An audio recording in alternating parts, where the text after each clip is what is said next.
Hello मेरे प्यारे student, मैं आपका पॉलिटिकल साइंस टीचर और आप सभी का स्वागत करता हूं अपने यूट्यूब चैनल पर। तो कैसे हैं आप लोग। तो आज हम पढ़ने वाले हैं क्लास 12 का पाकिस्तान में सेना और लोकतंत्र टॉपिक। और काफ़ी अच्छा टॉपिक है। शुरू करते हैं कि भाई किस प्रकार से पाकिस्तान में सेना का शासन रहता है, लोकतंत्र का शासन रहता है, लोकतंत्र क्यों स्थापित नहीं हुआ है, ये सारी चीज़ें जानते हैं वन बाय वन। तो स्टार्ट करते हैं बिना टाइम वेस्ट करते हुए। तो देखो, पाकिस्तान की शुरुआत करें तो पाकिस्तान का थोड़ा बैकग्राउंड जानते हैं। देखो, पाकिस्तान क्या था, भारत का ही हिस्सा था। तो भारत और पाकिस्तान पहले क्या कहलाते थे, 1947 से पहले एक हिंदुस्तान के रूप में जाने जाते थे। किसके तौर पर? हिंदुस्तान के तौर पर जाने जाते थे दोनों राष्ट्र। बट क्या होता है, वहाँ के कुछ नेताओं ने, लीडर्स ने, जो कट्टरवादी भी कह सकते हैं, कैसे भी कह सकते हैं, जैसे मोहम्मद अली जिन्ना हो गए, इन सब ने क्या करा, एक अलग पाकिस्तान की मांग की थी अंग्रेज़ों के समय में 1947-46 में। और लंबे तौर पर ये लंबा अरसा था मांग का चला आ रहा था। और 1947 में आते आते क्या होता है, पाकिस्तान को उनकी मांग पर अलग एक राष्ट्र दिया जाता है योजना के तहत। और 14 अगस्त 1947 को पाकिस्तान एक अलग राष्ट्र के तौर पर सामने उभर कर आता है, एक स्वतंत्र राष्ट्र बनता है और हिंदुस्तान से अलग हो जाता है। तो ये था इसका थोड़ा सा बैकग्राउंड।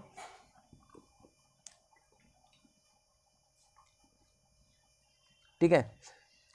तो अब क्या होता है, जैसे ही 14 अगस्त 1947 को ये आज़ाद होता है, उसके बाद वहाँ का उनका संविधान बन रहा होता है। जब संविधान बनता है, पहला संविधान, उसके बाद जो वहाँ पर एक शासन में जो व्यक्ति आता है, जो वहाँ पर सरकार स्थापित होती है, वो कौन सी होती है सत्ता में? वो होती है सेना का शासन। वहाँ पर जो शासन आता है वो कौन सा आता है? सैनिक शासन आता है। और ये किसके नेतृत्व में आया था? ये आता है आयूब खान के नेतृत्व में। जो ये आयूब खान है ना, इनके नेतृत्व में क्या होता है, पहले सेना का शासन स्थापित होता है। सेना का शासन स्थापित हुआ और इसी बंदे के दौरान क्या होता है, इसको भारत और पाकिस्तान का 1965 का जो वॉर था, युद्ध था 1965 का, वो सामना करना पड़ता है। और ये फिर क्या करता है, जैसी सत्ता में आता है ना, खुद को निर्वाचन भी करवा लेता है, चुनाव भी खुद का करवा लेता है। और बट इसको क्या होता है, पाकिस्तान और भारत के युद्ध का सामना करना पड़ता है 1965 में, और जिसमें पाकिस्तान हार जाता है और इंडिया जीतता है। तो क्या होता है, आयूब खान के खिलाफ एक जन विद्रोह उठता है, एक विद्रोह उठता है, एक विरोध चलता है आयूब खान के खिलाफ। फिर आयूब खान को क्या होता है, अपना पद छोड़ना पड़ता है। इसके बाद फिर वहाँ पर एक बार फिर क्या होता है, सैनिक शासन स्थापित होता है, जो जनरल यहिया खान के नेतृत्व में स्थापित होता है। यहिया खान क्या करता है, वहाँ पर शासन की बागडोर संभालता है। तो ये होता है। नेक्स्ट हम देखें तो यहिया खान क्या होता है, इसको भी क्या होता है, एक प्रकार से यहिया खान भी क्या करता है, उसको भी सैनिक शासन का सामना करना पड़ता है। बांग्लादेश का संकट आता है, और सॉरी, यहिया खान को सैनिक शासन तो उसका था ही, उसको बांग्लादेश का जो संकट था ना, उसको सामना करना पड़ता है। अब पाकिस्तान के बारे में मैंने अभी बताया नहीं, तो मैं पाकिस्तान को पढ़ाने लगा बट उसके मैप के बारे में नहीं बताया। देखो, पहले क्या था, पाकिस्तान जो था ना, तो जैसे इंडिया है हमारा, वैसे ही मैं बना देता हूँ मैं कार्टून की तरह। जैसे इंडिया ही है ना, और यहाँ पे क्या है, ये बांग्लादेश है ना, और ये हमारा क्या है, पाकिस्तान है। इसको मान लो पश्चिमी पाकिस्तान कहते हैं, इसको पहले पूर्वी पाकिस्तान कहते थे। तो क्या था, अब जो बांग्लादेश था, ये बांग्लादेश संकट में पड़ेंगे। तो क्या होता है, यहाँ पर जो बांग्लादेश था ना, इसका संकट आया क्योंकि जो पूर्वी पाकिस्तान था पहले, इसने क्या करा, आवाज़ उठाना शुरू करा किसके खिलाफ? पश्चिम पाकिस्तान के खिलाफ। तो पश्चिम पाकिस्तान में उस समय कौन था शासन में? जनरल यहिया खान था। तो इसने क्या करा, यहाँ पर सेना भेजी बांग्लादेश में। और जब बांग्लादेश में सेना वगैरह वहाँ पर गई, तब वहाँ पर उन्होंने क्या करा, वहाँ के लोगों को दबाया, कुचला, मार काट की। तो वहाँ के लोगों ने, वहाँ की सरकार ने हमसे मदद मांगी, भारत से। तो भारत सरकार ने क्या करा, मदद दी, क्योंकि वहाँ से लोग भाग भाग कर हमारे यहाँ पर आ रहे थे शरणार्थी के तौर पर। तो क्या होता है, 1971 में क्या होता है, पाकिस्तान का युद्ध का सामना करना पड़ता है, किसको? यहिया खान को। बांग्लादेश संकट उसके समय में होता है, और उसके बाद वो भी क्या होता है, हट जाता है। कौन? यहिया खान। फिर एक पहली बार निर्वाचित सरकार चुनी जाती है, लोकतांत्रिक सरकार। वो क्या थी? जुल्फिकार अली भुट्टो के नेतृत्व में सरकार बनती है, और ये 1971 से 77 तक कायम रहती है। और 77 में एक बंदा होता है जिसका नाम होता है जियाउल हक। जियाउल हक क्या करता है, वो इस सरकार को गिरा देता है विद्रोह करके, और जियाउल हक को आंदोलन विरोधी का सामना भी करना पड़ा। जियाउल हक सरकार उसकी गिराता है, बट उसके खिलाफ भी क्या होता है, आंदोलन होता है उसके खिलाफ भी। और 1982 में फिर वहां पर एक सरकार बनती है, लोकतांत्रिक सरकार, और ये सरकार बेनजीर अली भुट्टो की बेटी के द्वारा बनाई जाती है, लोकतांत्रिक सरकार। और ये 1988 तक मेरे ख्याल से चलती है बेनजीर भुट्टो की। और उसके बाद क्या होता है, वहाँ पर जो राजनीति होती है वो दो पार्टियों में केंद्रित चलती है। एक पाकिस्तान पीपल्स पार्टी जो कि बेनजीर भुट्टो की थी, और दूसरी मुस्लिम लीग जो मोहम्मद अली जिन्ना के नेतृत्व में बनाई गई थी। जैसे 1906 में इसका गठन हुआ था, तो ये ध्यान रखना है। तो आपसी इनके बीच में क्या होता है, इनके बीच में ही क्या होता है, लोकतंत्र राजनीतिक 1999 तक चलती रहती है। नवाज शरीफ आते हैं, ठीक है। इसी दौरान और भी कई नेता थे जो क्या होते हैं, लोकतांत्रिक तरीके से चुनाव निर्वाचित व्यवस्था में भागीदारी करते रहते हैं, ठीक है। अब देखें तो निर्वाचित लोकतंत्र की यह व्यवस्था 1999 तक क्या होती है, रहती है। 1999 क्या होता है, नवाज शरीफ की सरकार किसी के द्वारा, परवेज मुशर्रफ के द्वारा हटा दी जाती है। परवेज मुशर्रफ क्या होता है, सैनिक शासक होता है, जनरल होता है, और ये क्या करता है, वहां पर सेना पर मतलब वहां पर पाकिस्तान की शासन व्यवस्था पर अपना शासन स्थापित कर लेता है। तो जो परवेज मुशर्रफ थे उन्होंने क्या करा, एक अपना निर्वाचन करवा लिया राष्ट्रपति के तौर पर, क्योंकि वो जनरल थे, और उन्होंने फिर क्या करा, निर्वाचित कराया, वहाँ पर सैनिक शासन स्थापित किया। और एक चीज़ और बता दूं, जब परवेज मुशर्रफ पाकिस्तान के प्रधानमंत्री थे या राष्ट्रपति थे, उस समय क्या था, हमारे यहाँ पर 2011 में जो संसद थी वहाँ पर आतंकवादी हमला कराया गया था, और इस आतंकवादी हमले का विरोध भी किया गया। और यहाँ तक कि हमारे अटल बिहारी वाजपेयी परवेज मुशर्रफ से मिलने भी गए पाकिस्तान में, तो फिर ये विवाद भी चला। तो ये था। और फिर 2008 के बाद क्या होता है, पाकिस्तान में फिर लोकतंत्र सरकारें बनती हैं, लोकतंत्र तरीके से शासन क्या होता है, नेता का शासन स्थापित कराया जाता है। तो ये एक सीन चलता है, ठीक है। अब उसके बाद तुम देखो 2018 में क्या होता है, इमरान खान आता है। उससे पहले एक अशरफ करके एक बंदा था, परसद अशरफ ऐसे करके, वो भी एक बनता है, लोकतंत्र सरकार बनती है उसकी। तो इस तरीके से 2018 के मतलब 2008 के बाद यहाँ पर लोकतंत्र सरकारें बनती रहती हैं। तो ये था। अब आपको ये लिखना कैसे, तो आपको इतना ध्यान रखना है कि भैया पहले जनरल शासक ध्यान रखने हैं कि उनकी कौन सी सरकार कब बनी। चलो मैं एक बार बताता हूँ। पहले कौन था, आयूब खान आता है, ठीक है। आयूब खान हुआ, यहिया खान, है ना। यहिया खान के बाद सीधे एक लोकतंत्र सरकार बनती है जुल्फिकार अली भुट्टो की, है ना। जुल्फिकार लिखना है तुम्हें। फिर जुल्फिकार को कौन हटाता है, जियाउल हक हटाता है, और जियाउल हक को हटाने के लिए विद्रोह चलता है जनता का। फिर जियाउल हक हट जाता है, तो उसके बाद बेनजीर भुट्टो आती है। बेनजीर भुट्टो के बाद नवाज शरीफ के हाथ में चलती है।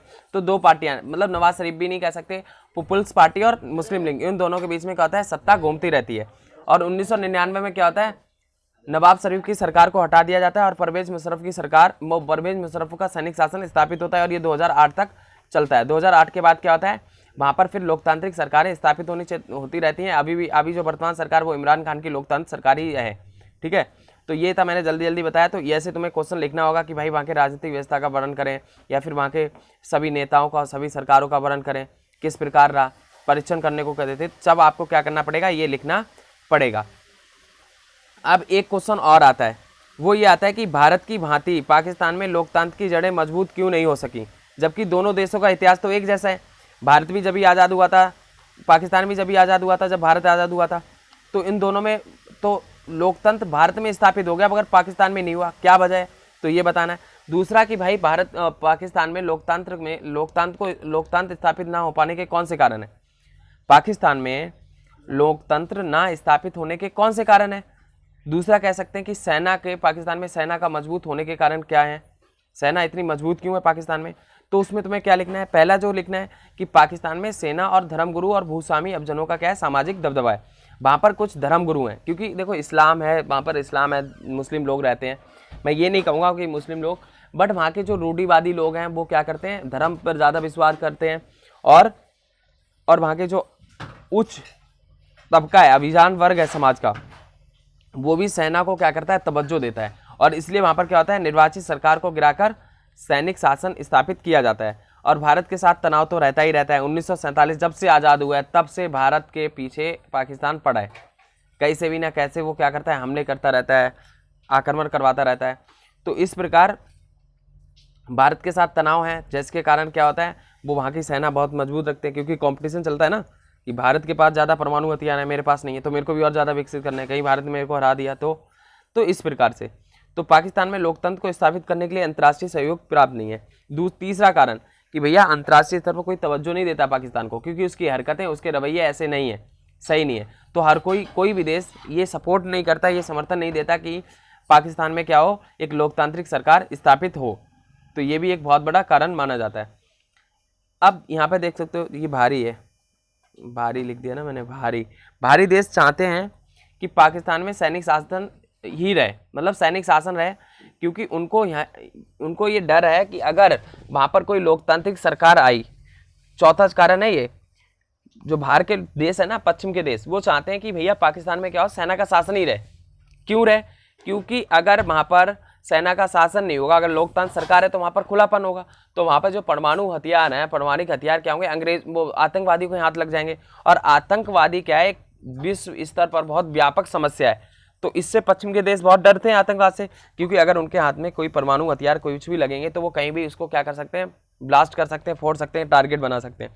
तो इसलिए भी वहाँ पर क्या होता है, सैनिक शासन को ज़्यादा मजबूती दी जाती है कि ताकि वहाँ पर सेना का शासन रहेगा, तो क्या होगा, वहाँ पर जो आतंकवादी संगठन है उनको हथियार नहीं मिल पाएंगे और वहाँ सेना अच्छे से उसको कंट्रोल में, नियंत्रण में रखेगी।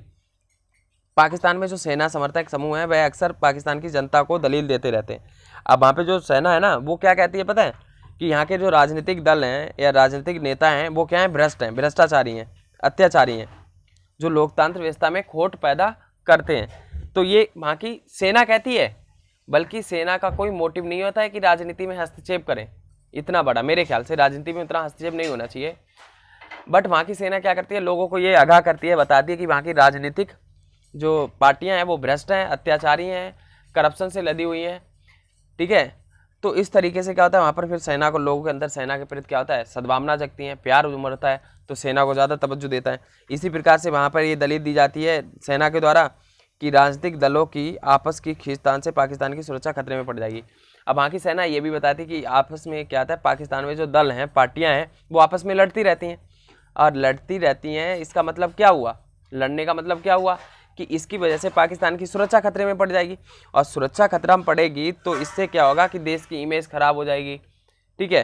तो इस प्रकार इसलिए सैनिक शासन यहाँ पर क्या होना चाहिए, स्थापित होना चाहिए। वैसे सेना के, मेरे को ख्याल से पाकिस्तान के सेना के शासक बहुत ज़्यादा खराब रहे।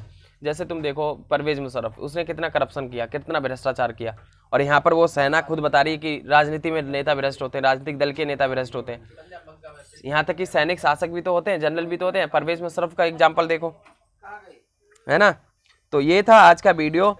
तो आज हमने देखा कि पाकिस्तान में लोकतंत्र किस तरीके से स्थापित हुआ और असफल होने के क्या कारण। तो मिलते हैं नेक्स्ट वीडियो में, तब तक के लिए धन्यवाद। वीडियो देखने के लिए थैंक यू।